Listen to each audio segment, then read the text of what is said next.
बिहार के शिक्षकों के बीच म्यूचुअल ट्रांसफर की लगी होर। पहले चरण में सिर्फ 27,000 ट्रांसफर। शिक्षक असमंजस की स्थिति में। दोस्तों नमस्कार, मैं हूं आपका दोस्त एसके चौधरी। इन दिनों बिहार के तमाम कोटि की शिक्षकों की नज़र ट्रांसफर पर लगी है, क्योंकि माननीय शिक्षा मंत्री के स्तर से जो बयानें दी गई थी उसके अनुसार अगले 10 दिनों में शिक्षकों का ट्रांसफर कर दिया जाएगा। 10 दिनों बाद शिक्षक अपने गृह जिले में पदस्थापित नजर आएंगे। इसी बीच दोस्तों शिक्षकों में म्यूचुअल ट्रांसफ़र की होड़ मच गई है।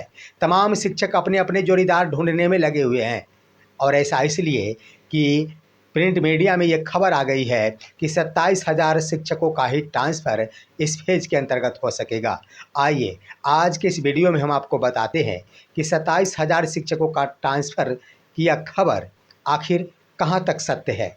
उसके बाद ये भी बातें करेंगे कि पहले चरण में यानी इस चरण के अंतर्गत कौन से ट्रांसफ़र किए जाएंगे।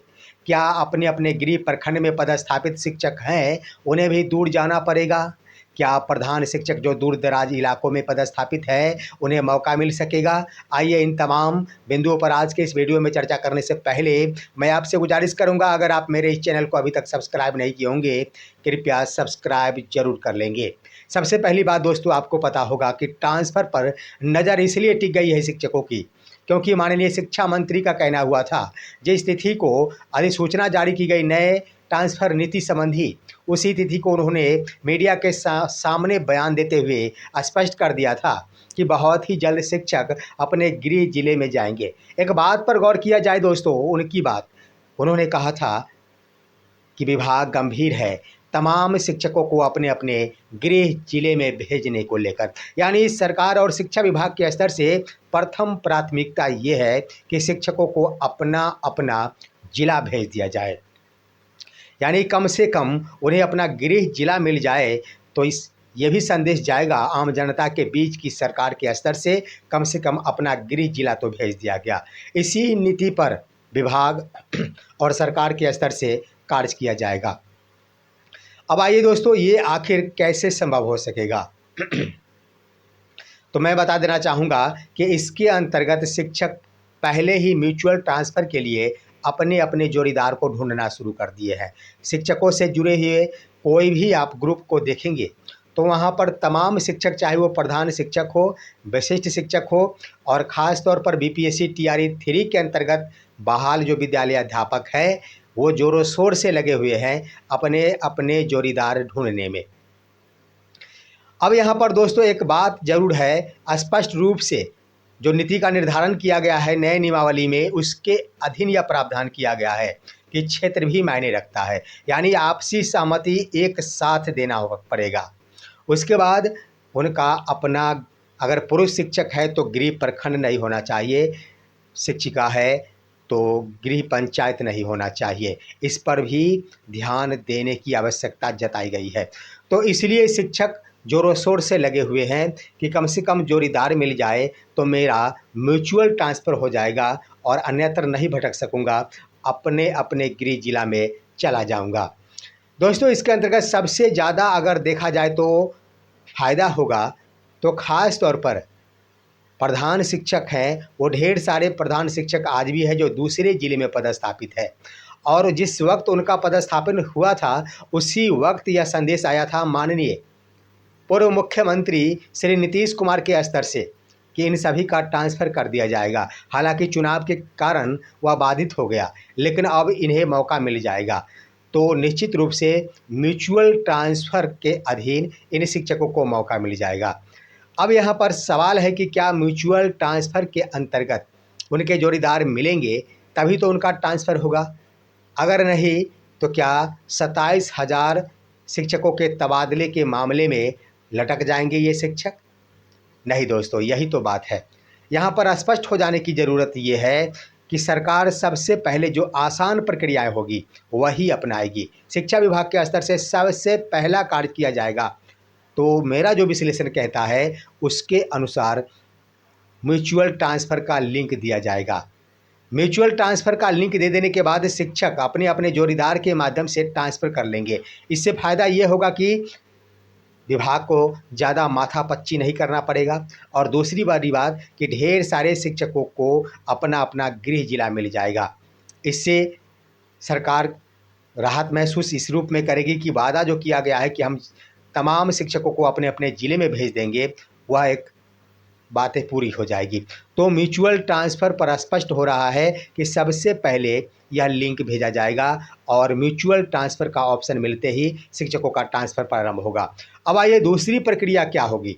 तो दूसरी प्रक्रिया है सामान्य ट्रांसफ़र और प्रशासनिक ट्रांसफ़र, यही तो मुख्य है।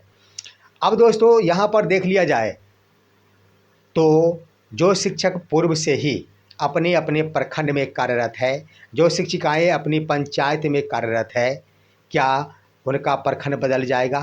क्या उनका पंचायत बदल जाएगा? यह एक सोचनीय मुद्दा बन गया है। यहाँ पर सोचने वाली बात यह है दोस्तों कि ये सब करने में, माथापच्ची करने में विभाग अपना काफ़ी समय व्यतीत कर देगी। शिक्षकों को अगर दूसरे प्रखंड में भेजना प्रारंभ की जाए तो यह पूरा का पूरा ट्रांसफ़र ही लटक जाएगा और यह ट्रांसफ़र अधर में चला जाएगा। इसलिए सबसे अंत में अगर छूने की बात होगी तो प्रशासनिक ट्रांसफ़र, जिसके अंतर्गत ही शिक्षकों को अपने गृह जिला से या फिर शिक्षिकाओं को अपने गृह पंचायत से अलग हटाया जा सकता है। ये बात सत्य है कि सबसे पहले म्यूचुअल ट्रांसफ़र का लिंक खोला जाएगा और आवेदन की प्रक्रिया कह दिया जाए। सामान्य ट्रांसफ़र के अंतर्गत आवेदन की प्रक्रिया अपनाई जाएगी। हालांकि यह जून महीना समाप्ति की ओर है। माननीय शिक्षा मंत्री के बयान के अनुसार 10 जुलाई तक शिक्षकों का ट्रांसफ़र कर दिया जाएगा। तो इससे लगता है कि हर हाल में 1 सप्ताह से अधिक का समय नहीं दिया जाएगा। यानी 1 सप्ताह का समय मिलेगा म्यूचुअल ट्रांसफ़र हेतु आवेदन करने के लिए भी और दूसरा सामान्य ट्रांसफ़र के लिए भी। एक साथ दोनों के ऑप्शन खोले जाएंगे और जो शिक्षक म्यूचुअल के लिए आवेदन करेंगे वह सामान्य ट्रांसफ़र हेतु उनका आवेदन नहीं हो सकेगा। तो इस आधार पर म्यूचुअल वाले का सामान्य ट्रांसफ़र नहीं हो सकेगा। तो यहाँ पर म्यूचुअल ट्रांसफ़र बहुत ही जल्द हो जाएगा और सामान्य ट्रांसफ़र जब आवेदन पड़ जाएंगे उसके बाद ही निश्चित रूप से माननीय शिक्षा मंत्री का वह बयान सत्य साबित होगा कि 1 सप्ताह बाद विभाग उस पर नज़र दौड़ाएगी और स्क्रूटनी के बाद आखिर शिक्षकों को पदस्थापित किया जा सकेगा। तो इस आधार पर कहा जा सकता है कि सामान्य प्रशासन के सामान्य स्थानांतरण के अंतर्गत शिक्षकों का भी ट्रांसफ़र होगा।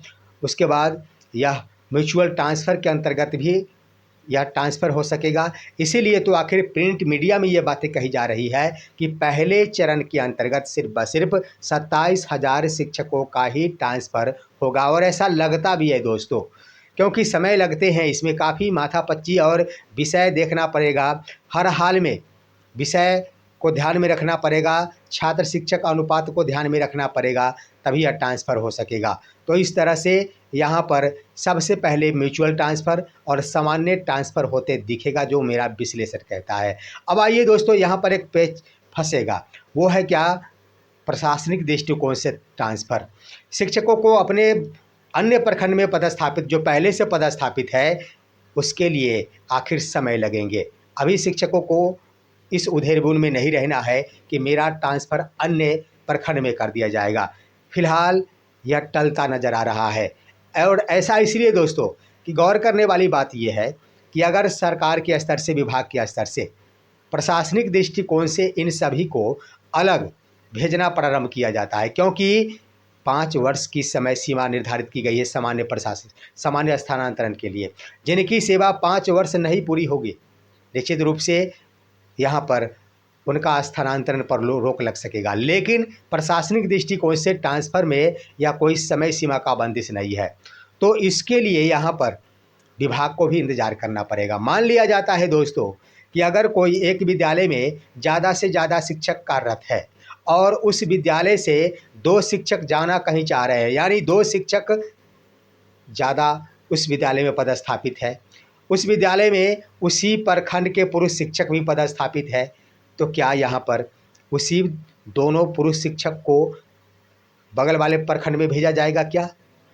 यहाँ पर मामला और पेच इस रूप में फंसेगा कि उदाहरण के तौर पर उसी विद्यालय में अगर बीपीएससी से बहाल विद्यालय अध्यापक है और वो सामान्य स्थानांतरण के अंतर्गत अपना स्थानांतरण चाह रहे हैं, अगर 2 शिक्षक चाह रहे हैं तो यह स्वाभाविक है कि सबसे पहले उनका स्थानांतरण हो जाएगा और जो ही उनका स्थानांतरण हो जाएगा, निश्चित रूप से विद्यालय में शिक्षकों का छात्र शिक्षक अनुपात में कमी आ जाएगी और जो पहले से पदस्थापित अपने सेम प्रखंड में शिक्षक हैं, वह वहीं पर रह जाएंगे। तो यहाँ पर अभी संभव प्रतीत नहीं होता है कि इतनी जल्दीबाजी में जो पूर्व से कार्यरत शिक्षक हैं, अपने गृह प्रखंड में है, शिक्षिका अपनी गृह पंचायत में है, उन्हें कहीं और भेजा जाएगा। दूसरी बात आप देखेंगे तो वर्तमान में लगभग 1 वर्ष ही हुए होंगे और उसके अंतर्गत ढेर सारी शिक्षिकाएं हैं या फिर शिक्षक हैं जिन्हें अपना गृह प्रखंड या फिर गृह पंचायत मिल गया। क्या एक बार फिर से इस चरण में उन्हें पदस्थापित कर दिया जाएगा अन्यत्र? इसलिए तो कहा गया है दोस्तों कि नहीं, ऐसी बात नहीं है कि इन सभी को इसने इतने आसान तरीक़ों से और इतनी जल्दीबाजी में गृह प्रखंड छोड़ने पड़ेंगे, गृह पंचायत छोड़ने पड़ेंगे, कदापि नहीं। यह सामान्य रूप से चलने वाली प्रक्रिया है और यह प्रक्रिया पूरी होते होते समय लगेंगे। हाँ, ये बात सत्य है कि आने वाले दिनों में शिक्षकों का पदस्थापन गृह प्रखंड से छोड़कर अन्यत्र कराया जाएगा, लेकिन इससे पहले रेशनलाइजेशन करना ये शिक्षा विभाग के लिए चुनौती है, क्योंकि बहाली वैकेंसी बीपीएससी टीआरई 4 के अंतर्गत जो निकाली है और माननीय शिक्षा मंत्री का भी कहना था कि रेशनलाइजेशन के माध्यम से स्पष्ट हो जाएगा कि आखिर कितने शिक्षकों की आवश्यकता है। हर हाल में समानुपातिकरण जब हो जाएगा और जिस विषय के शिक्षक की आवश्यकता पड़ेगी उसी की वैकेंसी निकाली जाएगी। यही कहना था। देखना अब उचित होगा कि आखिर कब तक लिंक डाला जाता है म्यूचुअल ट्रांसफ़र का और कब तक सामान्य स्थानांतरण के लिए आवेदन करने हेतु अनुमति प्रदान की जाती है। लेकिन इतनी बात अवश्य है कि प्रधान शिक्षकों को राहत मिलेगी, उन्हें अपना गृह जिला में आने का अवसर प्राप्त होगा, सामान्य स्थानांतरण चाहने वालों का भी स्थानांतरण हो जाएगा, लेकिन प्रशासनिक दृष्टिकोण या फिर दूसरे अन्यत्र प्रखंड में या फिर गृह पंचायत को बदलना, गृह प्रखंड को बदलना अभी संभव नहीं, कुछ और समय लगेंगे। फिलहाल आज की खबर यहीं तक। आप सभी इस पर क्या कहेंगे, अपनी राय कमेंट के माध्यम से दीजिए। हमारे इस वीडियो को ज़्यादा से ज़्यादा लाइक और शेयर कीजिए और अब दीजिए अपने दोस्त को इजाज़त। अगले वीडियो तक के लिए नमस्कार।